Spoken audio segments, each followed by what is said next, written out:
Hi, welcome to Miss Evans's short video tutorial on community and service at Oregon Trail Academy as part of the IB requirements.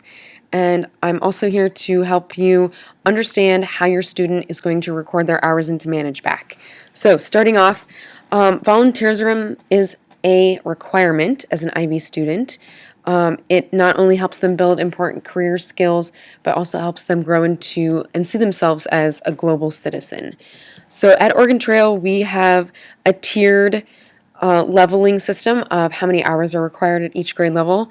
So starting with 6th grade, they only need 4 hours, 7th grade, 6.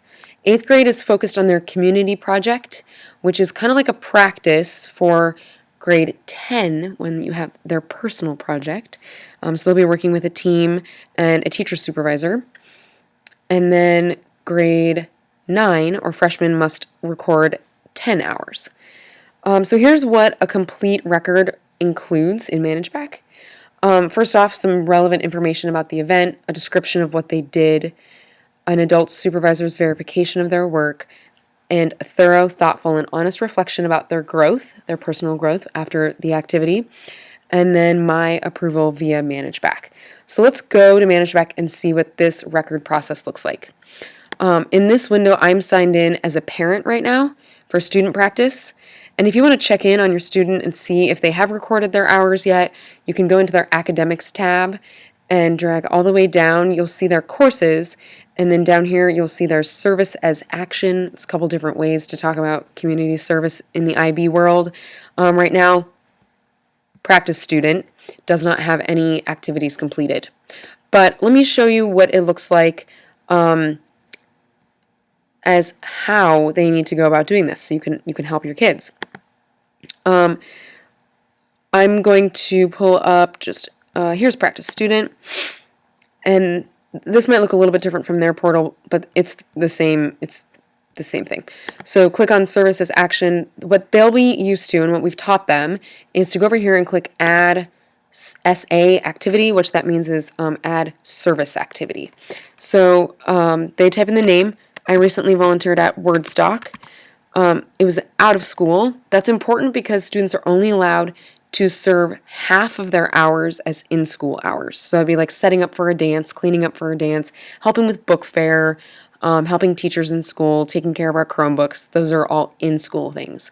They will at some point have to go out of school. I was there for 3 hours. That was on November 7th, and it stopped on November 7th. This is where they would type in the description. So I checked for patrons' tickets at the door. And I do expect this to be much more thorough, but for right now, that's what I'm going to leave it as. They'll know their supervisor name. This is an adult that is not a family member. Unless that's a special situation or your student can come to me and describe why their family member is their supervisor, we're really trying to get away from supervisors as family members. So an adult that's not the family member, maybe that's a priest, or maybe that is the book fair coordinator. And then just their email address would be fine in case I need to contact them. And if you don't have email address, phone number is great. Then each of their community and service really needs to be linked to a learning outcome. And they can think about that and see which one fits best for them. If the activity really doesn't fit any of these targeted learning outcomes, it's probably not a good community service activity.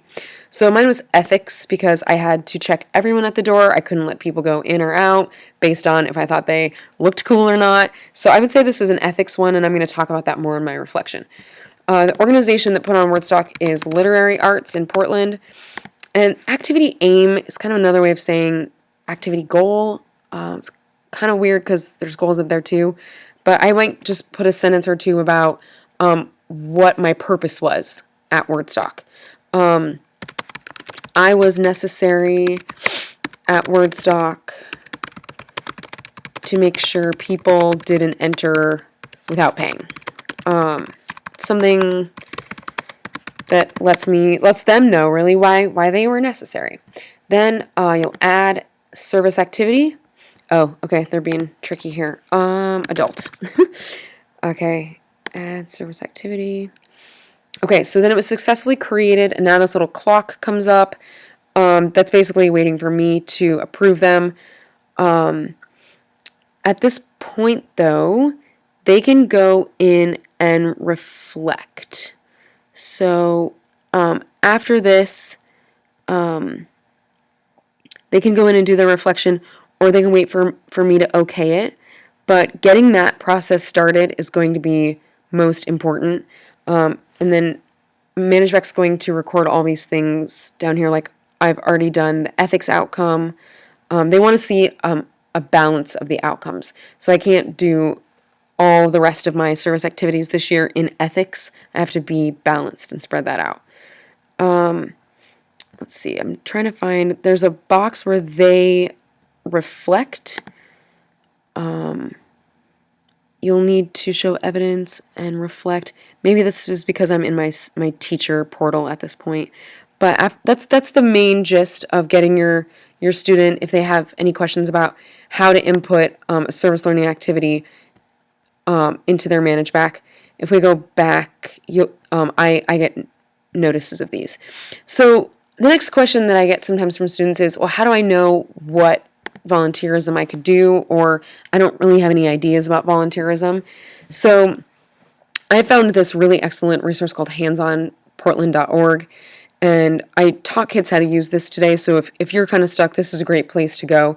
Over here on the left-hand side, I really like clicking appropriate for, and expand that, and click age of volunteer, children under 13.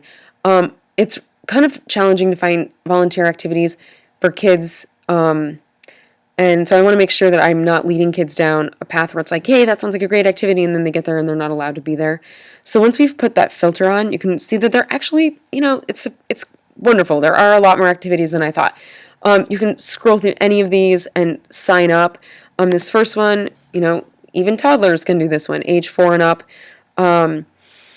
Scrolling down, you can read a lot about it. It lets them know what to expect, and that before they come, they could think about bringing a little donation. Then they must register. So people under age 14 must attend with a parent or adult chaperone. And until we have sophomores who can drive themselves, this really does, parents, fall a little bit on your shoulders to help your kid get out in the community and be a volunteer. So you probably will have to coordinate with your child or with other parents to make sure that they have an adult chaperone there. This one's pretty simple. They just sign up, and that means that they have committed to being there Monday, November 30th from 6 to 7:30 p.m., trying to really hit home to the kids that once they commit to something, they really have to show up. We take that very seriously. So I need an account. That's fine.